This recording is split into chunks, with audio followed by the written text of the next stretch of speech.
Hello, dear students and my dear viewers. Welcome you all to my YouTube channel English Hospital 24 and my Facebook page English Education. তো যেখান থেকে আমার YouTube চ্যানেলে video দেখছো এবং আমার ফেসবুক পেজের ভিডিও সকলকেই আমি আরেকটি নতুন ভিডিও লেসনে স্বাগত জানাই। তো আমি এর আগে রাইট ফর্মস অফ ভার্বস এর অংশের বেশ কয়েকটি বোর্ড কোশ্চেন যেগুলো 2024 সালে বাংলাদেশের এসএসসি পরীক্ষাতে এসেছিল সেগুলো সমাধান করে দেখিয়েছি। আজকে আমি সমাধান করব কুমিল্লা বোর্ড 2024 কুমিল্লা বোর্ডের 2024 সালে যে এসএসসি প্রশ্নটি আসছে সেটা তোমাদের চোখের সামনে সমাধান করব। সমাধান করে দেখাবো যে আসলে এগুলো কিভাবে পরীক্ষায় সমাধান করতে হয়। এটা যে আমি এসএসসি পরীক্ষার কোশ্চেন সলভ করছি বলে যে শুধু এসএসসি পরীক্ষার্থীদের জন্য ইম্পর্টেন্ট তা নয়, রাইট ফর্ম অফ ভার্ব সকল ক্লাসের সকল শ্রেণীর শিক্ষার্থীদের জন্যই কিন্তু ইম্পর্টেন্ট। ইউনিভার্সিটি অ্যাডমিশন টেস্টেও কিন্তু এগুলো এসে থাকে, সেখানে আসে সেন্টেন্স আকারে। তাছাড়া চাকরির পরীক্ষাতে এটা মাস্ট, এই আইটেমটি থাকবে। সুতরাং সবার জন্যই ভিডিও লেসনটি সমানভাবে গুরুত্বপূর্ণ হতে যাচ্ছে। তো আমাদের এটি সমাধান করার জন্য সর্বপ্রথম যে কাজটি করতে হবে সেটা হচ্ছে এই যে বক্সে শব্দগুলো রয়েছে, ক্লু যেগুলো দেওয়া রয়েছে সেগুলো অর্থ জানতে হবে। এখানে ডু, এনশিওর এগুলো অর্থ সবাই জানা রয়েছে। এপিআর অর্থ হচ্ছে আবির্ভূত হওয়া, হাজির হওয়া।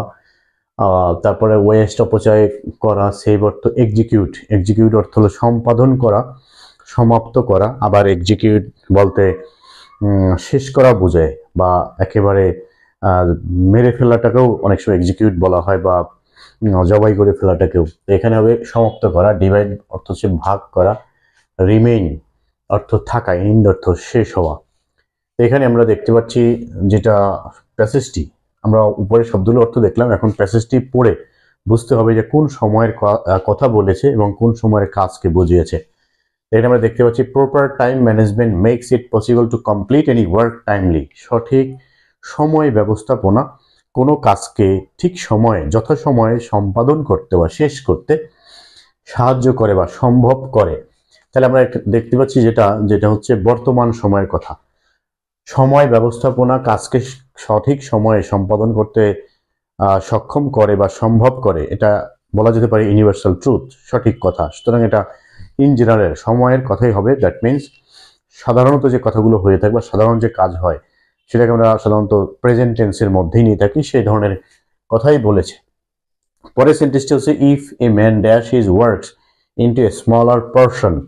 পোরশন মানে হচ্ছে অংশ। অংশ বললেই সেখানে কিন্তু ভাগের কথা আসে, কারণ ভাগ না করলে কখনো অংশ হয় না। অংশ মানে কোনো একটা বড় পার্টের একটা টুকরো টুকরো করা, আমরা যেটাকে বলে থাকি পিস। পোরশন বা পিস, টুকরা বা অংশ, খণ্ডিত অংশ। তাহলে যেহেতু অংশের কথা বলছে তাহলে অবশ্যই এখানে আমাদের শূন্যস্থানে ভাগ করার কথাটি আসবে। তো ভাগ করার কথা হচ্ছে ডিভাইড। তাহলে আমাদের এখানে বুঝতে পারলাম আমরা যে এখানে আমাদেরকে ডিভাইড শব্দটি ব্যবহার করতে হবে। তাহলে ডিভাইড শব্দটি যদি আমরা ব্যবহার করি প্রথমত, তারপর আমরা নির্ধারণ করব কোন সময়, যেহেতু বর্তমানের কথা বলছে তাহলে প্রেজেন্ট ইনডিফিনিট টেন্স হবে। এবং প্রেজেন্ট ইনডিফিনিট টেন্স যদি হয় তখন আমাদের সাবজেক্টের নাম্বার পার্সন দেখতে হবে। এখানে এ ম্যান মানে হচ্ছে সিঙ্গুলার এবং third person.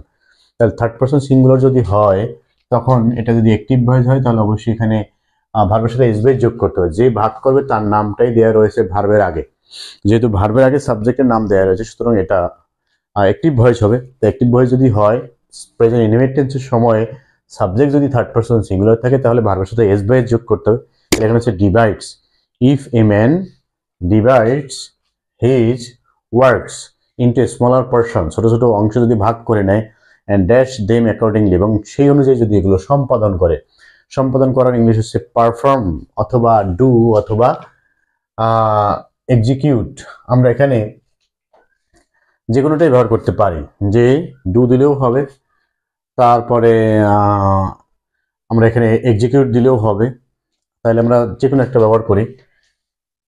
And dash them accordingly, এবং যেহেতু সাবজেক্ট থার্ড পারসন সিঙ্গুলার লেখানো ডাজ হবে, আর এক্সিকিউট দিলে এক্সিকিউটস হবে। যে if a man divides his works into a smaller portion and does them accordingly, অথবা executes them accordingly, সেই অনুসারে যেভাবে ভাগ করবে সেই অনুসারে যদি সেটাকে সমাপ্ত করে, শেষ করে, the whole work will be dash in time, সম্পূর্ণ কাজটি নির্দিষ্ট সময়ে বা সঠিক সময়ে করা হবে। তাহলে করার ইংলিশ হচ্ছে ডু। তাহলে আমাদের এখানে ডু ব্যবহার করতে হবে। এখন আমরা যেটা দেখতে পাই, যদি কোনো শূন্যস্থানের আগে বি থাকে, বি যদি থাকে সেখানে অবশ্যই আমাদেরকে ভার্বের পাস্ট পার্টিসিপল ফর্ম ব্যবহার করতে হবে। তাহলে এখানে ডু এর থার্ড ফর্ম বা পাস্ট পার্টিসিপল ফর্ম হচ্ছে ডান। তাহলে এখানে হবে whole work will be done. প্রথমত আমরা সিদ্ধান্ত নিলাম বা বুঝতে পারলাম যে এখানে ডু হবে, তারপরে আমাদেরকে দেখতে হবে টেন্স। এখানে আমরা দেখলাম ফিউচার টেন্স রয়েছে, তারপরে আমাদের যেটা দেখতে হবে অ্যাক্টিভ না প্যাসিভ। সেন্টেন্সটি হচ্ছে প্যাসিভ, কারণ বি দেওয়া রয়েছে। সাধারণত এই যে মডাল অক্সিলারি ভার্বগুলোর পরে বি তখনই আসে যখন সেন্টেন্সটি প্যাসিভ ভয়েস হয়। তাহলে যদি বি থাকে তখন আমাদেরকে পাস্ট পার্টিসিপল লিখতে হবে, যদি বি না থাকে তাহলে বি দিয়ে তারপরে পাস্ট পার্টিসিপল লিখতে হবে। তাহলে the whole work will be done in time. তাহলে আমরা যদি এখানে ডু দেই তাহলে এখানে হবে শুধু এক্সিকিউটস, যে পুরো কাজটি ঠিক সময়ে বা সঠিক সময়ে সমাপ্ত হবে বা শেষ হবে। নেক্সট যেটা আছে যে time is not dash because of doing the work in a planet way. Planet way অর্থ হচ্ছে পরিকল্পিত পন্থায় বা পরিকল্পিত ভাবে, সঠিকভাবে। তাহলে সঠিকভাবে বা পরিকল্পনা অনুযায়ী কাজ করার কারণে, বিকজ অফ মানে হচ্ছে কারণে, সময় হয় না। কি হয় না? যদি কোনো কাজ কেউ সিদ্ধান্ত অনুযায়ী করে, প্ল্যানেট ওয়েতে করে, পরিকল্পনা অনুযায়ী করে, তাহলে অবশ্যই তার সময় নষ্ট হবে না। তাহলে টাইম ইজ নট ওয়েস্ট। এখন এখানে দিতে হবে ওয়েস্টেড, কারণ হচ্ছে এটা প্যাসিভ ভয়েস, কারণ সময় তো নিজে নিজে অপচয় হবে না। তাহলে প্যাসিভ ভয়েসের ক্ষেত্রে অক্সিলারি ভার্বের পরে মূল ভার্বের পাস্ট পার্টিসিপল বসে। তাহলে টাইম ইজ নট ওয়েস্টেড, সময় নষ্ট হয় না, অপচয় হয় না পরিকল্পনা অনুযায়ী কাজ করার কারণে। অ্যাজ এ রেজাল্ট, এর ফলে এনাফ টাইম যথেষ্ট সময়, বেশি পরিমাণে সময় কি হয়? সেভ হয়। সময় হবে নষ্ট হবে অথবা সেভ হবে। যেহেতু আমরা নষ্টর কথা আগে বলেছি তাহলে এখানে সেভ হয়, এটাও প্যাসিভ ভয়েস হবে। তাহলে এখানে টাইম, এনাফ টাইম, সেভড বললে হবে না, যেহেতু প্যাসিভ তাহলে অক্সিলারি ভার্ব দিতে হবে। যদি অক্সিলারি ভার্ব দেওয়া না থাকে তাহলে অক্সিলারি ভার্বকে দিয়ে নিতে হবে, আর দেওয়া থাকলে প্রয়োজন নেই। এর আগের সেন্টেন্সে আমাদের দেওয়া ছিল যে enough time is not wasted, সময় নষ্ট হয় না। এখানে অক্সিলারি দেওয়া ছিল এই জন্য শুধু পাস্ট পার্টিসিপল লিখলাম আমরা, কিন্তু এখানে কিন্তু আমাদের পাস্ট পার্টিসিপল দেওয়া নেই, এবং এটা যে প্যাসিভ ভয়েস হবে সেটা কি বুঝবো আমরা? সময় সেভ কি সময় নিজেকে নিজে সেভ করে না, অন্য কেউ করে। যে কাজ অন্য কেউ করে সেটাই হচ্ছে প্যাসিভ ভয়েস। সুতরাং টাইম ইজ সেভড, যথেষ্ট সময় বা পরিপূর্ণ সময় সেভড হবে বা বেঁচে থাকবে। বিশেষ এছাড়াও proper use of time dash by doing the work in this process, এই পদ্ধতিতে কাজ করার ফলে সময়ের সদ্ব্যবহার, প্রপার ইউজ অফ টাইম মানে হচ্ছে সময়ের সদ্ব্যবহার। সদ্ব্যবহার কি হয়? অবশ্যই করা হয় অথবা নিশ্চিত করা হয়। তাহলে আমরা এখানে নিশ্চিত করা দিলাম এনশিওর, এখানে দিতে হবে এনশিওরড, কারণ হচ্ছে এটাও প্যাসিভ ভয়েস। তাহলে proper use of time is ensured, সময়ের সঠিক ব্যবহার সুনিশ্চিত হয়। কারণ সময়ে সঠিক ব্যবহার নিজে নিজে সে নিশ্চিত করবে না, অন্য কেউ করবে। তাই যে কাজ অন্য কেউ করবে সেটাই প্যাসিভ ভয়েস। তো প্যাসিভ ভয়েস যদি হয়, এখানে আমরা দেখতে পাচ্ছি সেন্টেন্সগুলো হচ্ছে present indefinite tense. Present indefinite tenses যদি প্যাসিভ ভয়েস হয়, সেখানে অক্সিলারি ভার্ব এম, ইজ, আর তিনটা যেকোনো একটি বসে। তাহলে সাবজেক্ট সিঙ্গুলার থাকলে ইজ বসে, আই থাকলে এম বসে, প্লুরাল থাকলে আর বসে। তাহলে এখানে হচ্ছে প্রপার ইউজ অফ টাইম, এখানে সাবজেক্ট হচ্ছে প্রপার ইউজ হচ্ছে এখানে সিঙ্গুলার, সেজন্য এখানে ইজ বসবে। আর যদি ইউজেস বলতো তাহলে প্লুরাল হতো। The proper use of time is ensured by doing the work in this process. As each piece of work, যেহেতু প্রত্যেকটি কাজ ড্যাশ কুইকলি, তাহলে দ্রুত কি করা হয়? দ্রুত শেষ করা হয়। তাহলে আমরা দেখতে পাচ্ছি জি নাম্বারটিতে শেষ করার কথা আসবে, ইন্ড। এখন কে শেষ করে? অন্য কেউ শেষ করে, সেজন্য এটাও প্যাসিভ ভয়েস হবে। তাহলে piece of work is ended quickly, দ্রুত শেষ করা হয়। opportunity to do additional work, opportunity মানে সুযোগ সুবিধা, additional work হলো অতিরিক্ত কাজ, ওভারটাইম ডিউটি যেটাকে বলে অন্যান্য চাকরির ক্ষেত্রে। তাহলে additional opportunity to do additional works dash, তাহলে অতিরিক্ত কাজ করার যে অপরচুনিটি, সুযোগ সবসময় হয় ব্যবহার হয় অথবা সৃষ্টি হয়। তাহলে এখানে রয়েছে সৃষ্টি হওয়ার কথা, এটাকেও প্যাসিভ করতে হবে। তাহলে এখানে সাবজেক্ট হচ্ছে অপরচুনিটি সিঙ্গুলার, সেজন্য এটাও ইজ বসবে। তাহলে opportunity to do additional work is created, তৈরি হয়, সৃষ্টি হয়, প্যাসিভ ভয়েস কিন্তু এটাতে। তারপর হচ্ছে আই নাম্বার, অ্যাগেইন, আবার ডিউ টু টাইম ম্যানেজমেন্ট, সময় ব্যবস্থাপনার কারণে, নো পার্ট অফ ওয়ার্ক, কোনো অংশ, কাজের কোনো অংশ, ড্যাশ ডিফিকাল্ট, কঠিন হয় না বা মনে হয় না। তাহলে এখানে হয় না বা উপস্থিত হয় না এর ইংলিশ হচ্ছে অ্যাপিয়ার।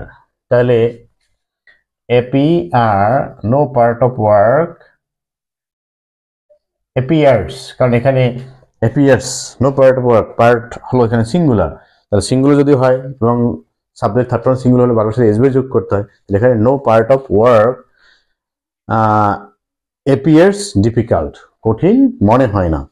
এখানে কাজটাকেই কিন্তু বেশি গুরুত্ব দেওয়া হয়েছে, সুতরাং কাজটাই, এই যে কাজের অংশটাই সাবজেক্ট হিসেবে এখানে দেখানো হয়েছে, সেজন্য এখানে এটাই সাবজেক্ট, এটাই থার্ড পারসন সিঙ্গুলার, সেজন্য ভার্বের সাথে আমরা এস বাই যোগ করলাম। No part of work appears difficult, কঠিন মনে হয় না। And no work dash pending, এবং কোনো কাজ, পেন্ডিং মানেই হচ্ছে থাকা, পেন্ডিং থাকা, থাকার ইংলিশ হচ্ছে রিমেইন। নো ওয়ার্ক রিমেইনস, এখানেও ওয়ার্ক হচ্ছে সিঙ্গুলার, সুতরাং নো ওয়ার্ক রিমেইনস পেন্ডিং, কোনো কাজ পেন্ডিং থাকে না, পেন্ডিং মানে হচ্ছে ঝুলে থাকে না বা অসমাপ্ত থাকে না। নো ওয়ার্ক রিমেইনস পেন্ডিং, কোনো কাজ ঝুলে থাকে না, অসমাপ্ত থাকে না, এবং যেটাকে বলি আমরা যে একেবারে অলসভাবে পড়েও থাকে না। তাহলে এখানে মূলত প্যাসেজটিতে টাইম ম্যানেজমেন্ট নিয়েই বেশি ফোকাস করা হয়েছে, এবং এটা একটি শিক্ষণীয় প্যাসেজ। এই কারণেই শিক্ষণীয় বলবো এটাকে আমরা, কারণ অধিকাংশ শিক্ষার্থীরা বোর্ড পরীক্ষায় বা অন্যান্য পরীক্ষাতে দেখা যায় যে ফুল মার্কসে অ্যান্সার করতে পারে না। এর কারণটা হচ্ছে টাইম ম্যানেজমেন্ট ভালোভাবে বুঝতে না পারা। যেমন আমি যখন পরীক্ষা দিয়েছিলাম এসএসসি এবং এইচএসসি, তখন সামনে ঘড়ি রেখে বাসায় বসে প্র্যাকটিস করতাম যে 10 মার্কসের একটা কোশ্চেন লিখতে আমার কত সময় লাগছে, সর্বোচ্চ কত সময় লাগছে। তাহলে সেই অনুযায়ী আমাকে পরিমাণ নির্ধারণ করে রাখতে হবে যে 10 মার্কসের কোশ্চেনের জন্য আমি কতটুকু অ্যান্সার লিখতে পারছি।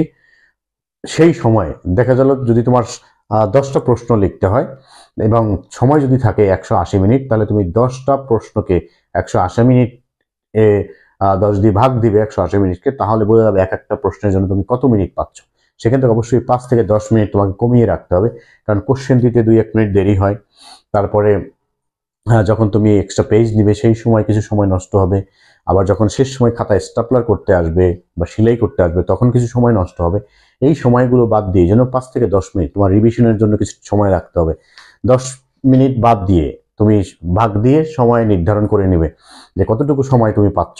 তাহলে পরীক্ষার খাতায় তোমার কোনো প্রশ্ন, একটা উত্তর বড় একটা উত্তর ছোট, একটা সময় আমার এরকম হতো যে কোনো প্রশ্ন উত্তর অনেক বড় হয়ে যাচ্ছে, আবার কোনোটা আমি লিখতেই পারছি না। পরবর্তীতে আমি নিজেই ফিল করলাম যে I need to be more careful two answer all the questions. তখন আমি নিজে থেকেই চেষ্টা করলাম ঘড়ি ধরে যে কীভাবে সময়টাকে আমি ম্যানেজমেন্ট করতে পারি। একটা পর্যায়ে গিয়ে দেখা যাচ্ছে যে আমি হয়তো কম লিখছি বা মিডিয়াম পর্যায়ে লিখছি, তারপরে আমি সবগুলো অ্যান্সার করে আসছি। সেটাই কিন্তু বেশ বড় বিষয়, কারণ একটা প্রশ্ন তুমি 10 পৃষ্ঠা লিখলে 10 মার্কসের জন্য, আর একটা 10 মার্কসের অ্যান্সারই করতে পারোনি। সুতরাং 10 পৃষ্ঠা তুমি লিখলে সেই 10-এর মধ্যে তোমাকে কিন্তু কখনোই 15 দেওয়া হবে না, 10-এর মধ্যে 10 দেওয়া যেতে পারে সর্বোচ্চ। আর যে 10 মার্কসে তুমি অ্যান্সারই করলে না, আর যদি তুমি দুটোর অ্যান্সারই করো মিডিয়াম পর্যায়ে, তাহলে তুমি মিনিমাম 7-7-14 পেয়ে গেলে, তাহলে এখানে কিন্তু 4 মার্কস তোমার এখানে একটা ডিফারেন্স থেকে যাচ্ছে। সুতরাং এই যে শিক্ষণীয় একটি প্যাসেজে টাইম ম্যানেজমেন্ট কিভাবে করতে হবে, অনেক শিক্ষার্থীরাই কিন্তু আমরা যখন বোর্ড পরীক্ষার খাতা চেক করি এবং পরীক্ষা হলে গার্ড দিই, সেখানে দেখে থাকি যে খাতা যখন নিতে যাই তখন বলে স্যার একটু এই জায়গায় আমি আকারটা দিয়ে নেই। এই কথাগুলো আসলে শুনতে হয়, আমরা শুনতে শুনতে অভ্যস্ত। তোমাদেরকে মনে রাখতে হবে time is the main factor in examination hall in our human life. মানব জীবনে সময়ের চেয়ে বেশি কিন্তু পাওয়ারফুল আর কেউ নেই, তোমাকে এটা বুঝতে হবে। এবং এই যে কথাগুলো এখানে বলছে, অবশ্যই প্রতিটা মুহূর্ত আমাদের জীবনের যা রয়েছে সবগুলো মুহূর্তে আমাদেরকে এরকম প্ল্যান করে কাজ করতে হবে, যাতে আমার প্রত্যেকটা সেকেন্ড, প্রত্যেকটা মুহূর্ত আমি যেন ইউটিলাইজ করতে পারি। I wish you all the best. Thanks for watching. Thanks to all.